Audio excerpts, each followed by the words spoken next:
Okay, we're going to go ahead and get started, even though we'll have a few stragglers coming in trying to find their way. I'm going to introduce a moderator, and in turn, the moderator will handle the introduction, or however they want to handle it. Serena Witter, Robert Allen Law, one of our good friends, longstanding sponsor. She's a partner at Robert Allen, is a trial lawyer who represents corporate and individual plaintiffs and defendants in state and federal courts at both the trial and appellate levels. However, the subject here is not so much legal as it is this. Command is a lonely position. Leadership, insights, and perspectives. One is a lonely number. Is that what that is? Anyway, there you go. Paul, All yours, Serena. You know, Paul. Good morning, everybody. Pleasure to be here. It is my privilege to introduce our impressive panelists and leaders. They all have a very long list in their resume, so I'm going to be intentionally brief in the interest of time. Immediately to my left is Kim Sweers. She is the owner and operator of FB Marine Group, an MRAA certified dealer, and consistently one of the boating industry's top 100 dealers. Kim studied business administration and marketing many years ago, when it wasn't cool, in college, and used the knowledge to create a successful media platform, The Boat Boss, in 2019. Kim created a groundbreaking patented technology, and the app is now available in the Apple and Android stores.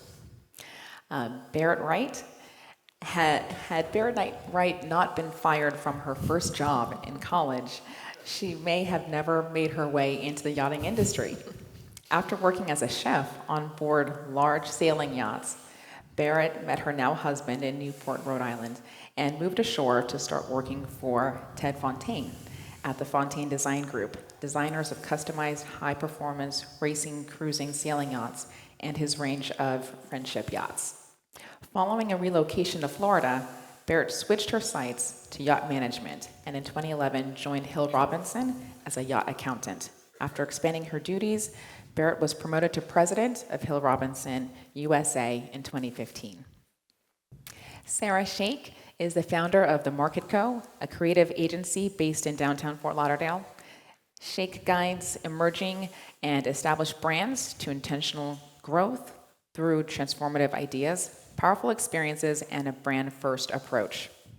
Shake's expertise stretches across brand development, marketing, content creation, public relations, creative direction, and business development.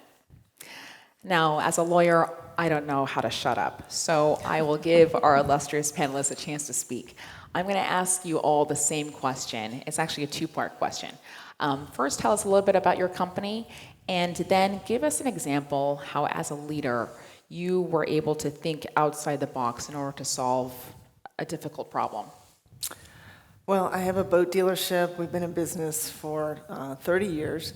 And I don't look as old as I hope I don't look that old, but we are, again, one of America's top dealerships. We are a complete one-stop solution from bow to stern, refit, repower, paint, fiberglass, sales, service, everything under the sun. So the dealership has really been a great way to hedge against cyclical market trends like you see in sales and service. So any recommendation I can give to anyone is find a hedge in what you do. For me, my leadership, that was the question? The next question? What was the question? Thinking outside the box Thinking to solve a problem. that is a huge thing for me. Always think out of the box. Never settle for it is what it is. It was my dad's last words when he died. His last words he said to me, and I said, okay, I will always think outside the box. Get uncomfortable with being uncomfortable.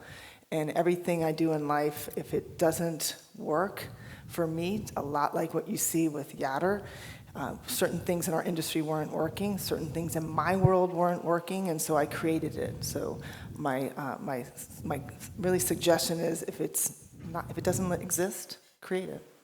Excellent. Barrett, how about you? Well, Hill Robinson is an international yacht management company. It's also independent. I don't think a lot of people know us because we fly a little bit lower under the radar. We have 13 offices worldwide. We have over 300 employees now, and we speak over 35 languages. So it's definitely a dynamic company, but first and foremost, our focus is on the client.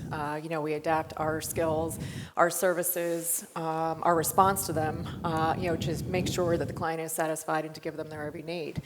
In contrast to what your father had said, my dad, the last thing he said to me before he passed away was, it'll all work out in the end. You'll see. And so I do like to kind of continue with that. I think that's a positive outlook. I tell a lot of the employees who join our company that if you have intuition and you're have initiative, then you're going to be wildly successful, because it is often thinking outside the box. You've got to make things work in the nth hour. I hate to say no to clients, and so we work as hard as we can not to do that. But if we have to say no, it's not without, serious effort trying. Excellent. So, yeah. Great. So my company is the Market Collective. We are a creative agency, as Serena said, and we were actually the company that led IYBA through their recent brand refresh, as well as got the opportunity to help in the naming and branding of Yacht. So we were really happy to be a part of that. We focus mainly in the hospitality, travel, and business services spaces. And when we say a brand-first approach, it basically means that we believe brand is the most important. Building brand, over time and evolving what that brand really says about you, and also how other people experience your brand.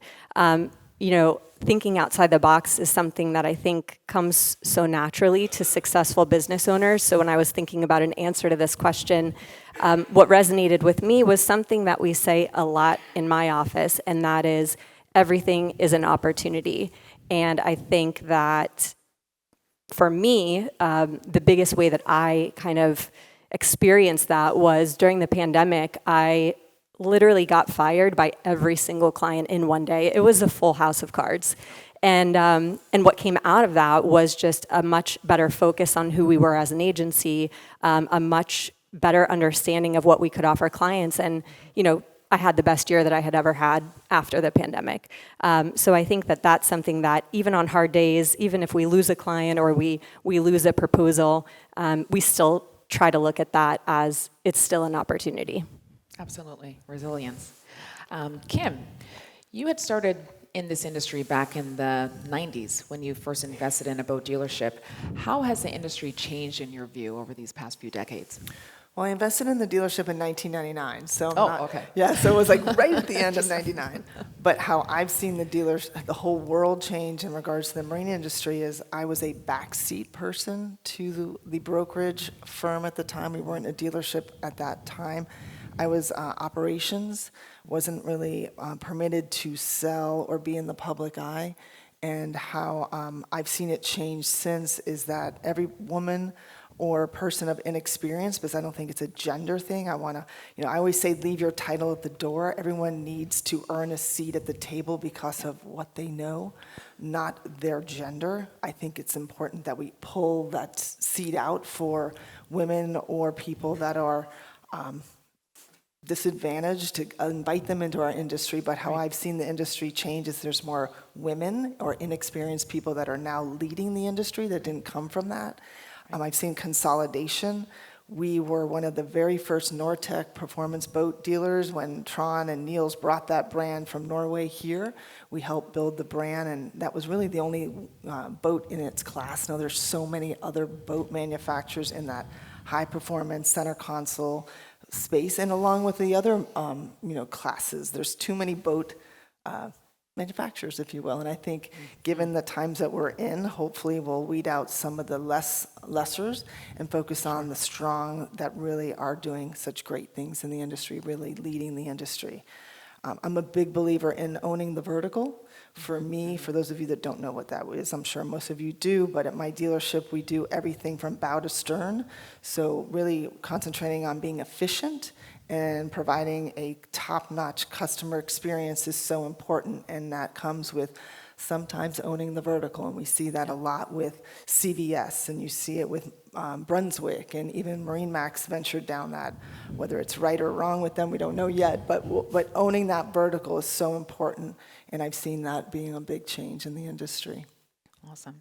Sarah, a lot of people here are independent contractors, small business owners, and as somebody who has started several businesses in your career, could you tell us more about that professional path and the importance of having a company brand as well as a personal brand? What's the difference and how is that important?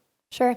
So I started my first company in 2010, and I think with my career path, I've had 3 different agencies, and of course, those company names have changed over time, but the one thing that hasn't changed is my name, right? And that was also why I told my husband I couldn't change my last name when we got married, but that has been the thing that has kind of traveled with me.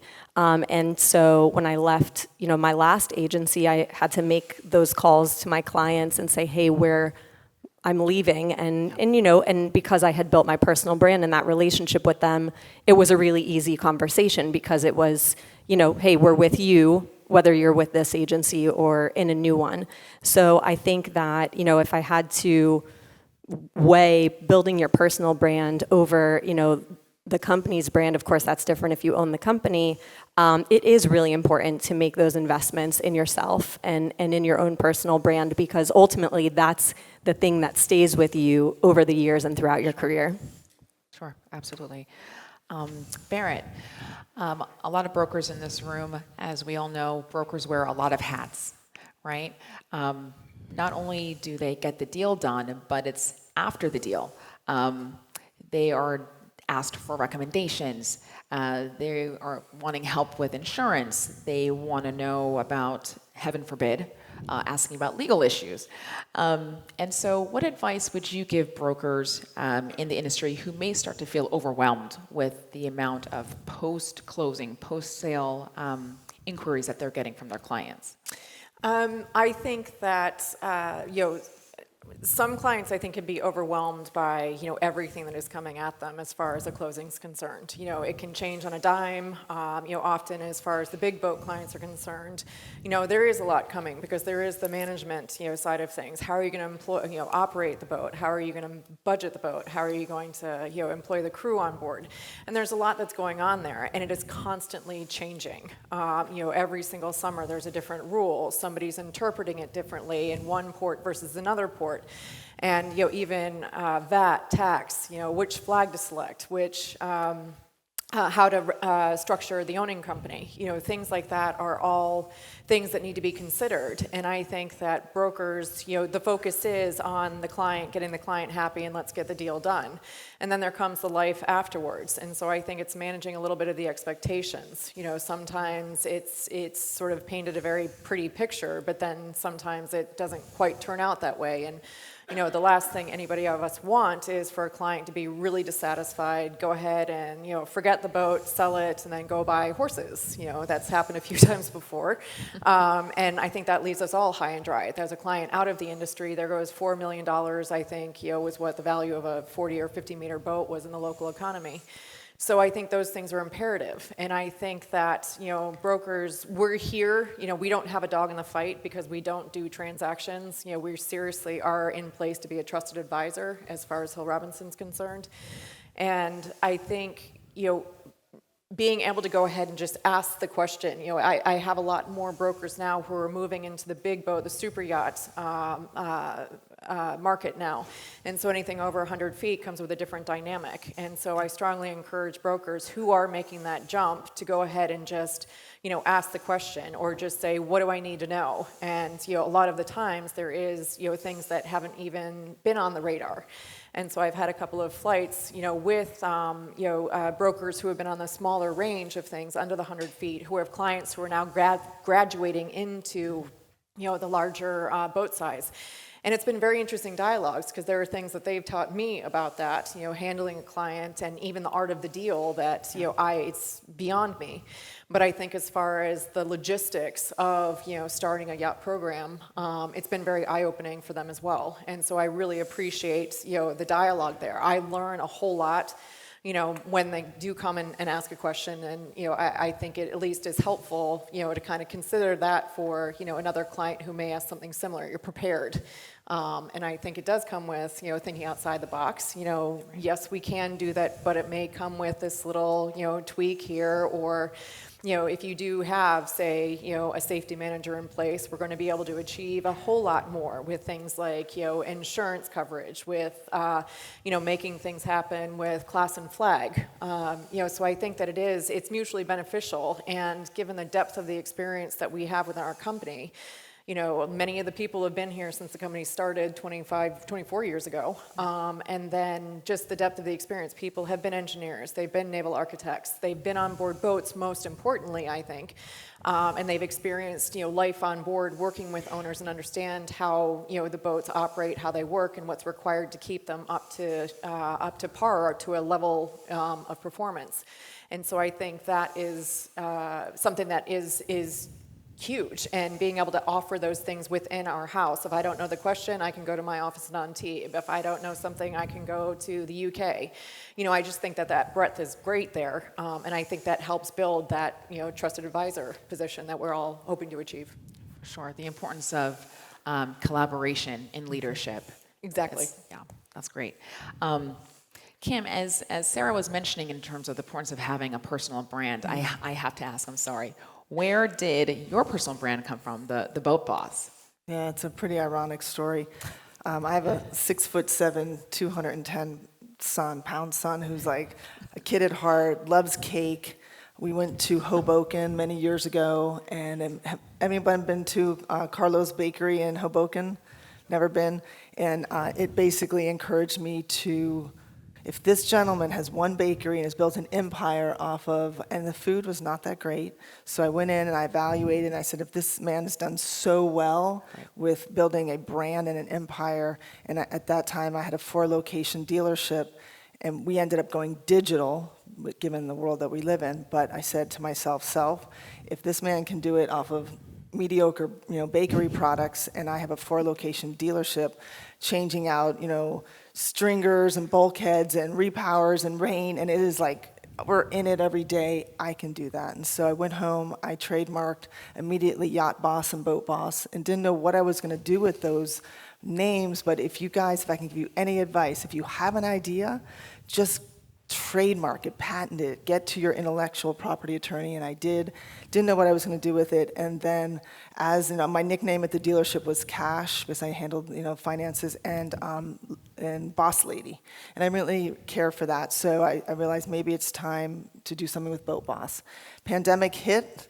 And then I realized that a lot of us were out there doing really, really well, but people were dying, businesses were closing, and I got a really interesting message on Facebook, and this is what pivoted me to really go forward with Boat Boss. And this one friend said, do you really think it's appropriate telling the world that you've sold X amount of boats when people are dying and businesses are closing? It's really, and it was a DJ Khaled post on his sneaker closet. Oh. And if you know anything about me, I love sneakers.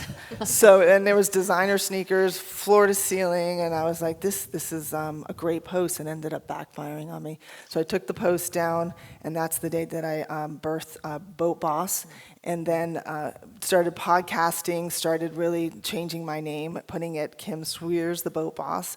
And my ex-partner at the time, I'm no longer married, really did not agree with what I was doing. And I said, well, growth is in a relationship is you have to support one another. And it was a joke at the time to him, but to me, I felt that it was going to be something big. And so we went with it, and I put everything into it, and Boat Boss has really grown into a media platform where it's not just podcasts, but it's boat reviews, working, for the industry with Frank Holgemeyer and boating safety and cancer, everything. It's become a huge platform, and so it's done very well. And I'm excited about, everything. But if you do get a call from me, back to your point, Barrett, about working together and collaboration, I know what my market is. It's 80 feet to 20 feet. And I know I work with Mike at Fraser and a lot of the people at MarineMax. If you're getting a call from me, I have a client that is stepping up, and we're going to collaborate together. I'm not going to be your competition. I'm there for a reason. I'm calling you because we have a deal to get done. Amazing, amazing. Sarah, as we're talking about building the personal brand, how do we actually do that? Starting from, assuming I'm a kindergartner, I don't know what I'm doing. What is the bare minimum, the foundation of building that personal brand? Well, I think to Kim's point, because people sit on ideas for a really long time, and the advice that I would give to anyone is done is better than perfect, right? So even, putting yourself out there for that first time is probably a pretty scary thing, right? And it's something that you get used to and you get better at over time. But anyone can have a personal brand, and anyone can establish themselves as a thought leader or even an expert in their space. Bare minimum, I would say invest in a great high resolution professional headshot. That's number one. If you have a cool brand name, look up those domains, look at those social media user profiles. And, I don't think that it's realistic to start from scratch and go to, 0 to 100. But if you can pick a couple of social media platforms that you're most comfortable with, because you're going to be the one that's updating them every day. So, if LinkedIn is your thing, commit to updating LinkedIn. If Instagram is more comfortable to you, work with that.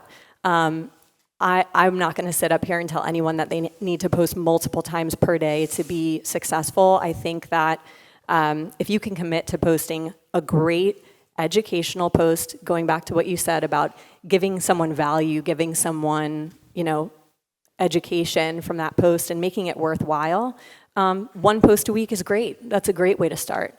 And then I would say, hey, if you want to get fancy and you have that spark to take it a step further, I think email marketing is one of the most underrated tactics. It's still got the best ROI and is one of the most cost-efficient things to do.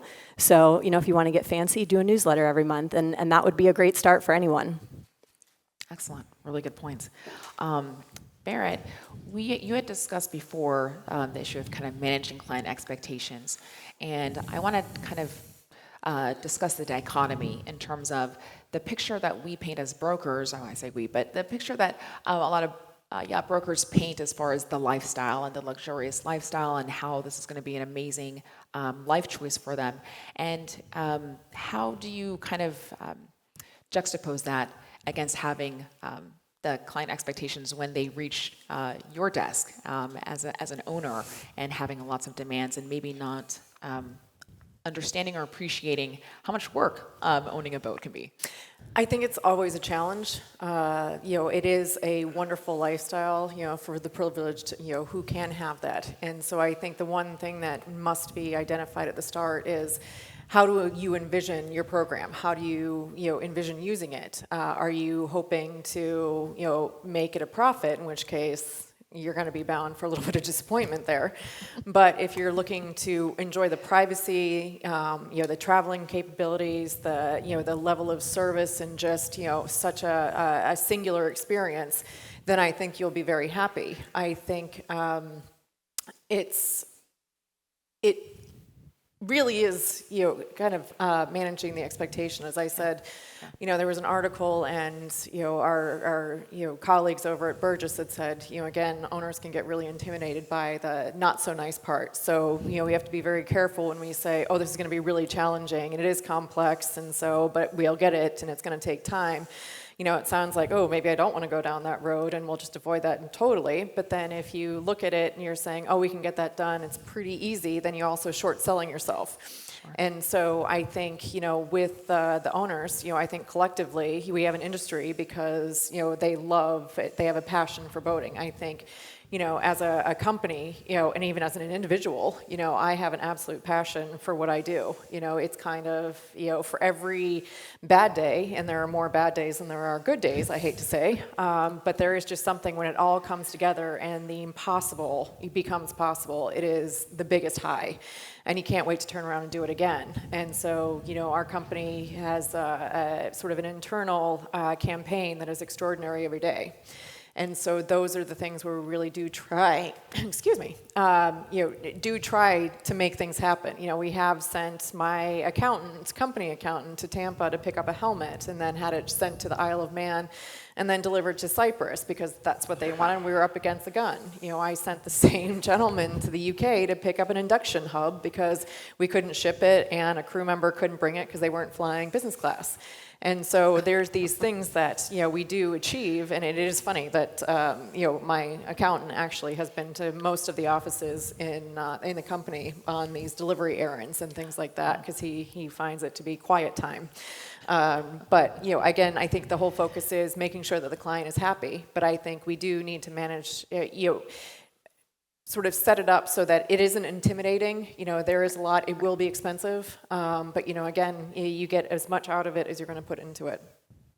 Wonderful. And what I got out of that is flying around the world, picking up packages. Where can I apply for that? That sounds great. know. Although We sent- I'm not an accountant, so that's probably not going to work out. We've But- taken 4 major suitcases full of a specific drink and had to deliver it over to a boat. And I mean, Oh, even looking at better. that, you're like, right, seriously? But, oh yes, it was that important. So who am I to say? But we made it happen.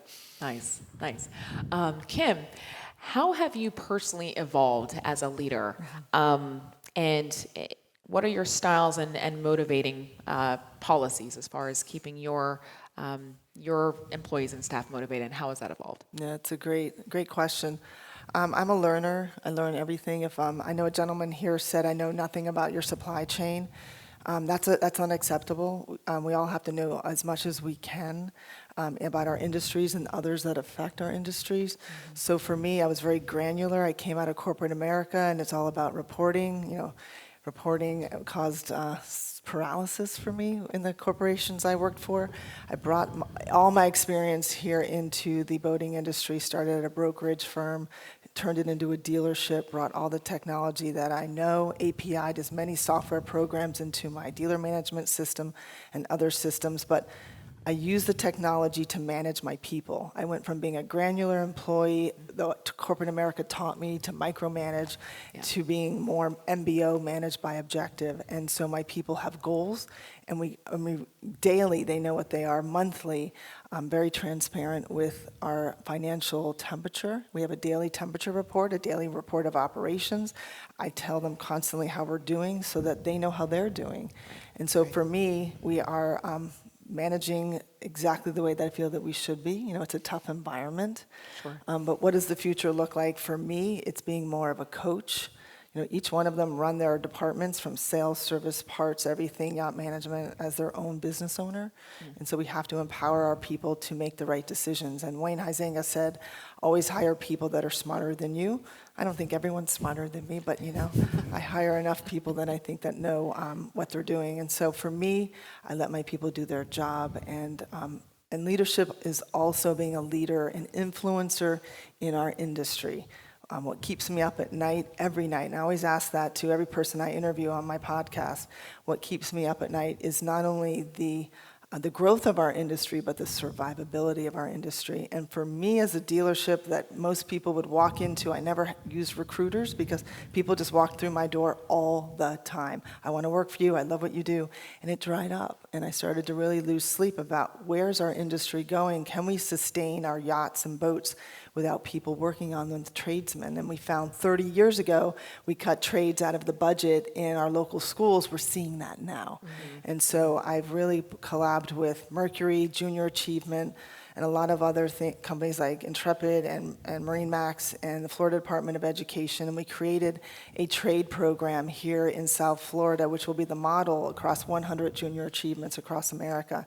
We are doing a grassroots campaign to get our industry stable, allow that workforce to grow, and now all the other trades in South Florida have jumped on, from IT, real estate, you name it. So we all have to think outside of the box, be thought leaders, and there's thought leaders that are, key in my life. Find your thought leader. Bob's a great example. You can ask Bob anything about the industry, and Paul. And if you want to know anything about manufacturing, Ken Clinton's over here from Intrepid. That guy knows everything about manufacturing. From David Folks at Brunswick. My 2 mentors in life are Sarah Blakely, Karen Lynch from CBS. If you don't follow her, follow her. Find your mentor and emulate them, and it's amazing how it will transform your life. Amazing, amazing. Thank you. Sarah, as we're talking about technology and tools for brand building, what are some easily accessible tools that we have for our yacht brokers? Sure. Well, as Paul mentioned earlier, Yachter is going to be a great resource for everyone.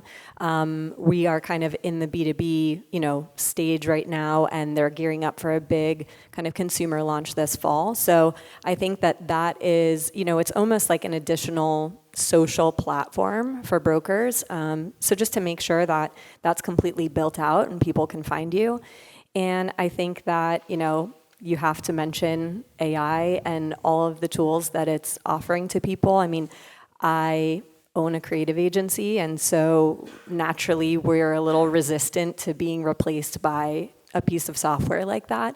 But if you can play with it and test it out, I mean, the prompts that you're able to give, ChatGPT, hey, I'm a yacht broker, create a 30-day marketing plan for me. And in 1 second, it will give you a 30-day marketing plan. So I think that it is an intimidating thing, and I was even intimidated by it. But, it's a tool that, I don't think it can totally replace creative human minds, but it can make what you are trying to do, especially for someone that's just kind of getting started with maybe marketing themselves or even marketing their brokerage, it can make you so much more efficient, and it's a great head start. So even if it only gets you 70% of the way there and you need to edit it the last 30% to make it sound authentic to you and to your voice and to your brand, it's awesome, and it's free in most cases, or very, very low cost. So I think that that's a great tool that everyone needs to check out. I agree with you, and I like what you say about using AI as a tool, not as a replacement, but as a tool that can make you better in what you're doing, and for efficiency's sake. That's great. Barrett, we had been discussing before about kind of just how we've seen the industry emerging, and we've kind of discussed how we've seen some consolidation and mergers happening. How do you view that, and in relation to that, the importance of keeping a company like Hill Robinson an independent company? I will say at the beginning, when everything started getting gobbled up and people were, merging and things, I got nervous. Previously I don't really worry too much about, what the competition's doing, just focusing on my clients and what I know I can achieve. So it did have me, a little bit nervous. But then I started saying, okay, it's just acquiring things. And as Chuck had said when I had asked him the question about MarineMax, he had said it's some people like the mom and pop shop, but the mom and pop shop can't do everything. So some people do like to go to the one-stop shop, and they can get everything that they need, within one family of companies. I think that, that's great, but I think people or clients could potentially get lost, in sort of the mix of all of these people there. And I know some of the employees, those who used to work for me and have gone over to, some of the MarineMax companies now feel as though they're kind of a number. The money's great, but, having sort of the influence and accessibility, to some of the decision makers is something that they're, missing. So on the flip side of things, Hill Robinson is international, it's independent, but it also, the partners who founded it, Nick Hill and Neil Robinson, are still involved in the daily operations. They are accessible to every single client of ours. They're accessible to every single employee. So if anybody has any questions or a great idea for how we can improve our offerings, they're open to that. I also think that this relationship is largely built on relationships. And so it's maintaining those relationships and doing a good job, which I think is, recognized. The company 100% recognize their value lies in the employees and the scope of knowledge and everybody's willingness to do a good job and to help, I think does separate us from others. And, we do build on those kind of hands-on relationships. There are definitely those clients who like to be part of, a bigger, sexier scene, like the blue company and the yellow company and the orange company and, all of those. But I think we do fly below the radar. And some people do like that discretion, not being front and center. That's not to say that we haven't ourselves, acquired a company in order to access another part of the market. So we've got the Hill Robinson Group, and within it, the sole focus is, yacht management, but we have expanded into aviation. We purchased a company called Moravia Yachting, based in Monaco, so that we could have a boutique brokerage firm. So if our clients do want to go there, it's a way for us to, maintain it. And so some people said it was very interesting going from brokerage into management. That was easier, but it was never going to succeed going from management into brokerage. And I would say observing it, it hasn't been the smoothest ride, but it takes time. Like everything takes time, and it goes back to those relationships, and it goes back to that trust.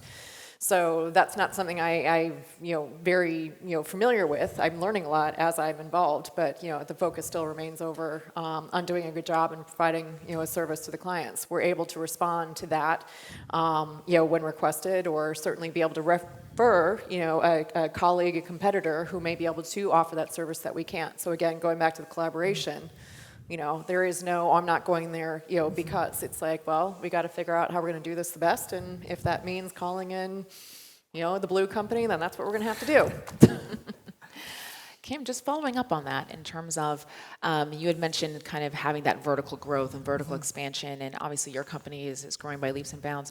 How do you balance that and also keeping the hospitality part, the hospitality approach front and center to making sure that your clients get that personalized service?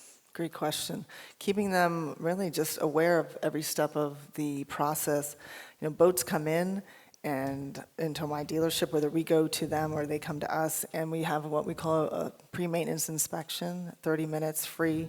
We evaluate the boat from bow to stern and find little things, safety issues that the client might not have been aware of. It's two things: shows you care, and it upsells, increases the revenue. So for us, it's getting that client to, trust you, and then putting that on the repair order that the client declined that is super, super important. But for me, having that full one-stop solution for us has been a great way to ensure that we are maintaining quality all the way through. We don't do everything. We don't do upholstery. We don't do, what's the word I'm looking for? See, this is how old age. I'm not that old. But anyway, there's a few things Other services. Yeah. Right, I know. There's a few things that we don't do, Sure. but then we contract those out, and you have to have certificates of insurance. Welding, that's the word I was looking for. Yes. Dang it. But, and I didn't drink last night, so there's no excuses. But going back to your question is keeping the client throughout the entire process aware with photos of their build or their repair, and having everything in writing, whether it be, if it's verbal, you follow up with an email or a text that can be documented so it never comes back to bite you. But full transparency with our clients is really what we drive home. And we have a trademark. I trademark everything. Like, again, my intellectual property loves me. Teamwork makes the dream work. When I heard that years ago, I was like, that is a great saying, and it hangs on our wall at our dealership that we own that term. We own a lot of them: One World, One Cause, Boat Boss, Yacht Boss. Everything is trademarked. So it's all about, the experience, whether it's an internal with my employees, external with your clients. It has to be a great experience. Awesome. Sarah, what trends are you seeing in the yachting industry in terms of what the new buyer is looking like? Who do you see are buying these boats, and how is that trend changing? So earlier this year, the Robb Report released an article basically saying that the age of a mega yacht buyer would come down 10 to 15 years over the next decade, which basically makes millennials, so those that are born between 1981 and 1996, the prime profile for a yacht buyer. And I think that will change. In the article, it was saying it's changing how the yachts are designed, what kind of amenities they have, what's important to this buyer is different than what's, might have been important to a buyer before. But as far as how millennials are marketed to, and I kind of speak on behalf of the millennial age, that I'm an elder millennial, but, these are people that are pretty savvy. They're not like the younger generation who has just grown up with the internet, but they've learned kind of how to decipher and how to see through a lot of, marketing and advertising tactics that I think would have worked in the past. So, how do you market to a millennial? They value authenticity. They are not going to be fooled by a stock image or a piece of stock video. They know what that is. They know that there's libraries of stock images that are available to people. They care about brand values, right? So not just maybe the brokerage's brand or the personal brand, but the manufacturer's brand. So they really want to know, that the person that they're, or the brand that they're patronizing, stands for something. And then just from a tactical standpoint, everything has to be mobile first. So, the way that, for example, we designed Yachter, or the way that, people are thinking about how much time people are on their phones and how they're getting their information and their news, it has to be from that mobile first perspective. And I don't think that was always the case. So it's interesting because I think probably some of the people that have been in the industry for a long time would have never thought that you could sell a mega yacht on Instagram. And now it seems possible, right? And and I think you see a lot of that in the real estate industry as well, where this is now possible. People will see something on Instagram, on Facebook, and be a real lead. And this is now a very serious channel for lead generation where maybe it wasn't in the past. Wow, that's wonderful. Time is flying. I had so many more questions to ask, but I wanted to give us a little bit of time to open it up if anybody in the audience had questions for these panelists. Any questions for these leaders? Mike, right over here.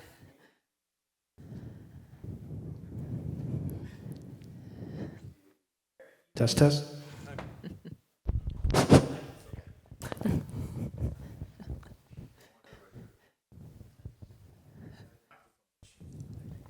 Barrett, you mentioned independence at Hill Robinson, and can you just go into more what that independence level does for clients, prospective clients that may be coming on versus being part of kind of the megalopoly of what you mentioned? I won't mention the name, but we know who we're talking about. No, I think we're not reporting to shareholders. There's nothing, it's all, there's an executive board that we have, and then there are the two partners. And all the investment that they make, any profit that we have, everything goes back into the investment of the company, goes back into the investment of its employees. And so, with that, there isn't a greater, agenda. It's not, yes, of course, everybody likes to, revenue and profit and things like that, but that's not the root of our purpose.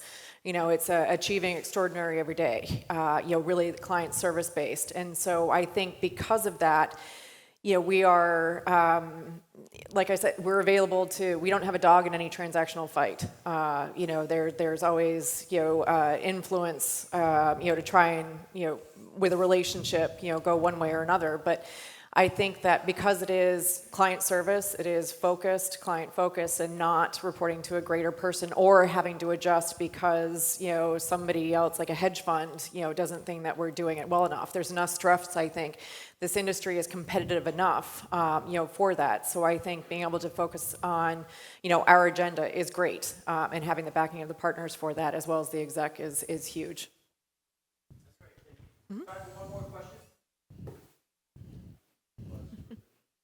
Can I just make one quick point going back to Kim's point about the cryptocurrency and going back to the millennials, who are our next, generation of yacht owners. And it is interesting, they are getting younger. We just had a boat close for a young fellow. His first boat was an 80-meter plus vessel, so, they are there. But a lot of the charter guests, or charter clients are the younger people who don't want to commit to ownership just yet, and so they're committing to that experience. And I think because they are dabbling in cryptocurrency, blockchain, things like that, and want to be able to use that because it's cool and because it's really important to them, we have had to adapt to that and figure out capabilities to make that happen. I know, Bobby Dennison has made that a huge focus and is able to do that. We're slowly dipping our toe into it to try and also accommodate that. It is a little bit concerning, going back to, well, where is the value truly measured? Sure. But I think it's something that we're not going to be able to avoid for, a whole lot longer. So I think it should be embraced, but it can be done, so I think with some limitations. If I can stress the value is, I did a wire yesterday, and many of you do wires, and how long it takes to do a wire can be quite tedious.